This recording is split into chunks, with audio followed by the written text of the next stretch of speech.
H3N2 उसके cases धीरे धीरे लगातार बढ़ रहे हैं। गुजरात में मौत की भी घटनाएं सामने आ रही हैं। दिल्ली में क्या कुछ तैयारी है, क्योंकि दिल्ली एलएनजेपी दिल्ली का सबसे बड़ा अस्पताल है। H3N2 इन्फ्लुएंजा ए का ही एक सब वेरिएंट है और हर साल जो इन्फ्लुएंजा की जो वायरस हैं उसके मामले हमें देखने को मिलते हैं।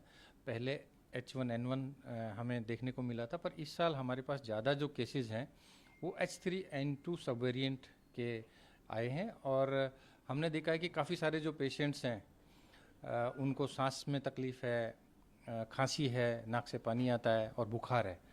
तो ये ज़्यादातर उन्हीं लोगों में ज़्यादा संक्रमण का खतरा रहता है जिसका इम्यूनिटी कमज़ोर है या वो अन्य बीमारी से पीड़ित हैं, जैसे कैंसर है, टीबी है, डायलिसिस वाले पेशेंट्स हैं, या जो स्मोकर्स हैं जिनके फेफड़े ख़राब हैं, या जो एक्सट्रीम ऑफ एज है जैसे कि बच्चे या बुज़ुर्ग व्यक्ति।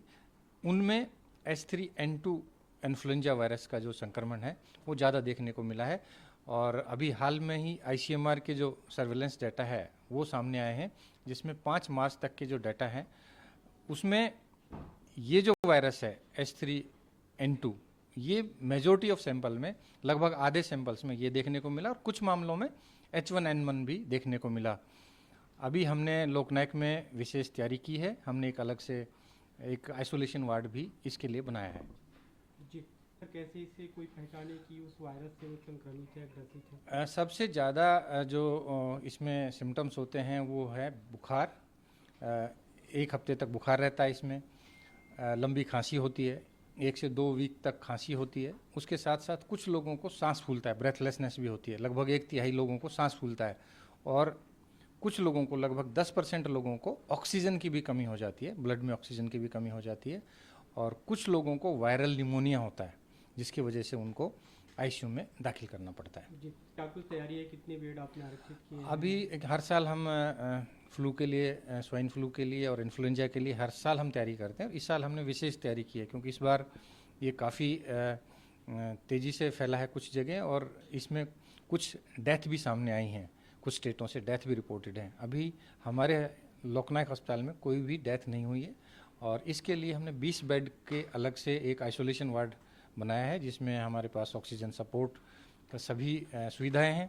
इसके साथ साथ बाईपैप मशीन हमने लगाई हैं, वेंटिलेटर्स लगाए हैं वहाँ पर, और एक डॉक्टरों की जो 24/7 जो टीम है वो भी हमने एक डॉक्टर्स की टीम?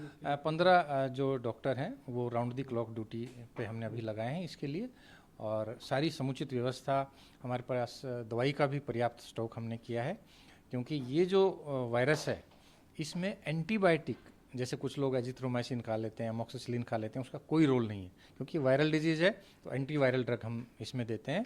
एंटीबायोटिक मरीजों को खुद या अपनी मर्जी से नहीं लेना चाहिए। इसकी जो दवाई है वो बहुत ही प्रभावी दवाई अवेलेबल है भारतवर्ष में और सभी अस्पतालों में इसकी दवाई उपलब्ध है।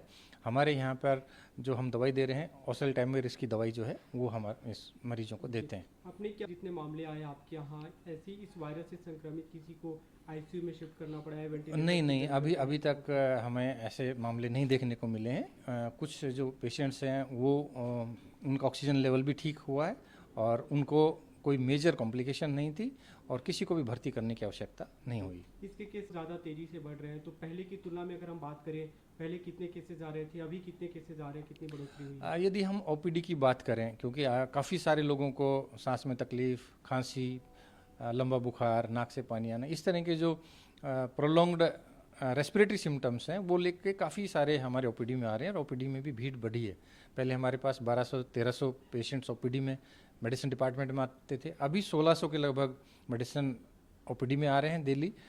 इसके साथ साथ जो बच्चों का जो ओपीडी है उसमें पहले हमारे पास 400 बच्चे ओपीडी में कंसल्टेशन के लिए आते थे, तो अभी हमारे पास लगभग 600 बच्चे रोज़ आ रहे हैं, पर उनको एलर्जिक सिम्टम्स भी हैं, उनको अन्य बीमारी भी हैं। पर ये कहना है कि सारे लोगों को H3N2 वायरस है, ऐसा नहीं है। कुछ लोगों को कॉमन कोल्ड भी है, कुछ लोगों को गले में इन्फेक्शन भी है। सभी लोगों को सिम्टम्स एक जैसे रहते हैं, पर उसका मतलब ये नहीं है कि उसमें ये वायरस या इन्फ्लुएंजा का संक्रमण है। जी, लोग जानना चाहें लोगों के लिए कि क्या कुछ सावधानियां बरतनी चाहिए कि आप इसके संक्रमण? ये बहुत ही महत्वपूर्ण आपने क्वेश्चन किया और ये ज़रूरी है कि हम इससे कैसे बचें।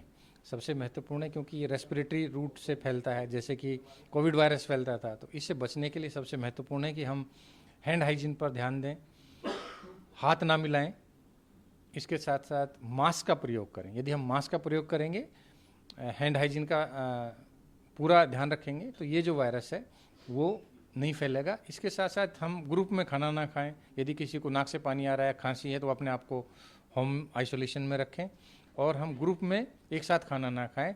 इसके साथ साथ यदि कोई संक्रमित व्यक्ति है तो वो पब्लिक प्लेस पे थूके नहीं, ये महत्वपूर्ण है। यदि आप अपने सिक्रेशंस या आपका बलगम या स्पुटम पब्लिक प्लेस में स्पिटिंग करते हैं तो उससे ये जो वायरस है दूसरे लोगों में फैल सकता है। जी सर, गवर्नमेंट दिल्ली सरकार के लेवल पे क्या कोई दिशा निर्देश आए इसके लिए? अभी हम ICMR गाइड, जो भारत सरकार की गाइडलाइंस हैं, ICMR की गाइडलाइंस हैं, उन्हीं का हम पालन कर रहे हैं। उन्हीं के अकॉर्डिंग हम टेस्टिंग कर रहे हैं, उन्हीं के अकॉर्डिंग हमने सारी तैयारी की है और उसी के अकॉर्डिंग हम सब लोगों को जो कि हमारे पास आ रहे हैं, कोई संक्रमित व्यक्ति संदिग्ध है तो उनको हम ट्रीट कर रहे हैं। इसके टेस्टिंग की क्या कुछ गाइडलाइंस है आप? इसके जो टेस्ट है वो एक RT-PCR टेस्ट होता है। RT-PCR टेस्ट से इस वायरस का पता चलता है और कुछ जो न्यूमोनिया वाले पेशेंट्स हैं उसमें हम एक्सरे भी कराते हैं। अभी तक कितने देखिए, कितने पॉजिटिव है? जो संदिग्ध है उनको हम सजेस्ट करते हैं कि उनको टेस्ट कराना चाहिए और कुछ लोगों के सैंपल्स हमने जो हमारी डेजिग्नेटेड लैब है उसमें भेजे हैं। NCDC lab? हाँ जी, हम जो निर्धारित लैब है उसमें हमने कुछ सैंपल भेजे हैं।